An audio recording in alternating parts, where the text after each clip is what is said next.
میں آپ کو ایز این ایکیڈیمک کوئی سوال جواب میں حصہ لے سکتا ہوں، لیکن وفاقی گورنمنٹ کا کوئی موقف اس سلسلے میں پیش نہیں کر سکتا۔ مگر جب خصوصی عدالت کا فیصلہ جنرل پرویز مشرف کے خلاف آیا، اس وقت تو آپ نے پریس کانفرنس کی اور بہت اگریسو کی، بہت غصے میں تھے آپ فیصلے کے خلاف۔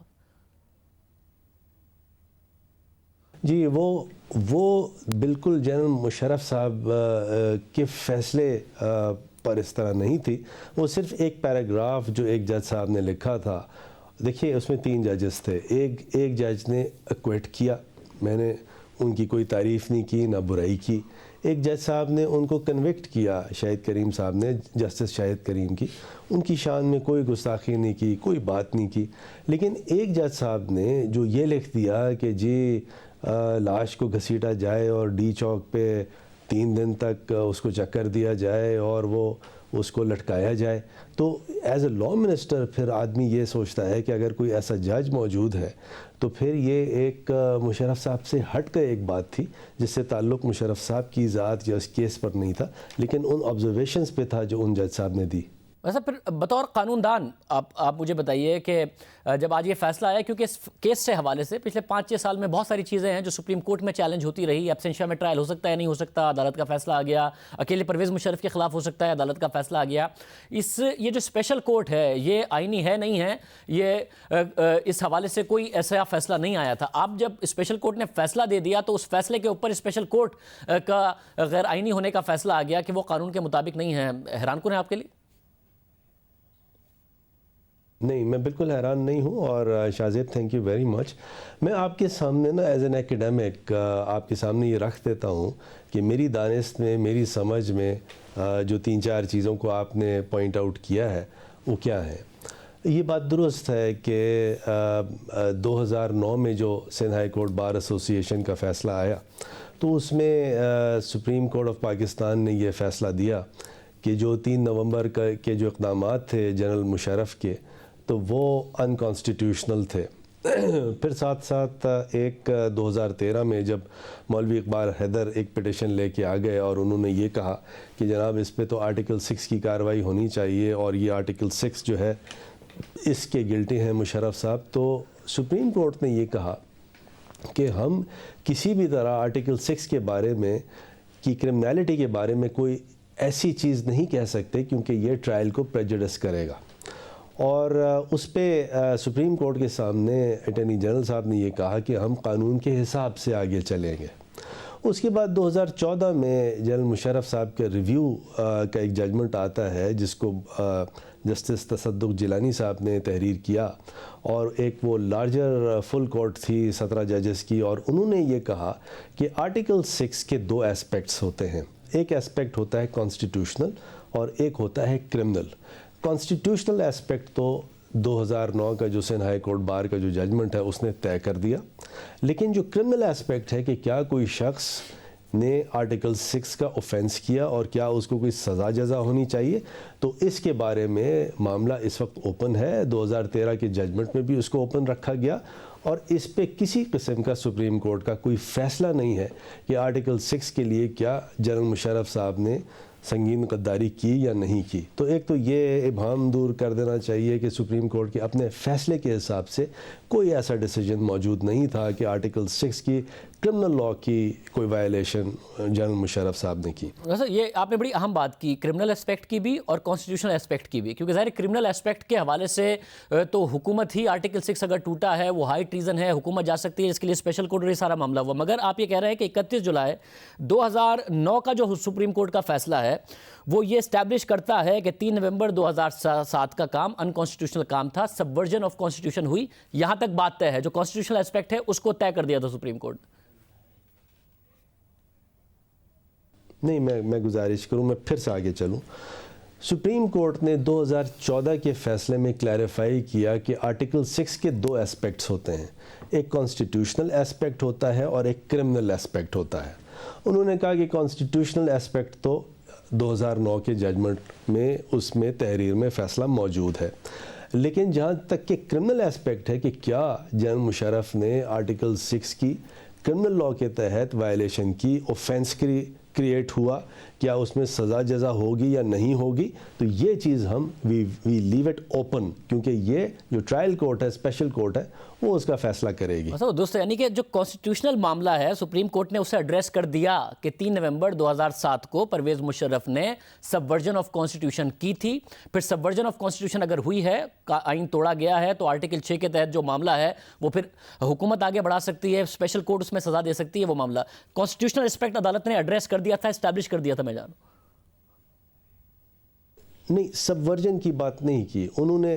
جو بات کی نا وہ یہ کہا کہ فرام کانسٹیٹیوشنل ایسپیکٹ ہم یہ سمجھتے ہیں کہ کانسٹیٹیوشنلی تو ایک فیصلہ جو 3 نومبر کا تھا وہ درست نہیں تھا, غلط فیصلہ تھا, لیکن اس کی جو کرمنالٹی ہے اس پہ ہم نہیں جائیں گے. نہ سپریم کورٹ کا آرٹیکل 6 کی کرمنالٹی پہ کوئی فیصلہ موجود نہیں ہے. صاحب, مگر انہوں نے آئین توڑا, سب ورژن آف کانسٹیٹیوشن کی, یہ اگر عدالت نے اسٹیبلش کر دیا تو پرویز مشرف کا جرم تو اسٹیبلش کر دیا نا, اس کے بعد آگے جا کے وفاق جائے, وفاق جا کے پھر اسپیشل کورٹ, پھر سزا ہو, یہ سارا کا سارا معاملہ انہوں نے ٹرائل کورٹ پر چھوڑ دیا.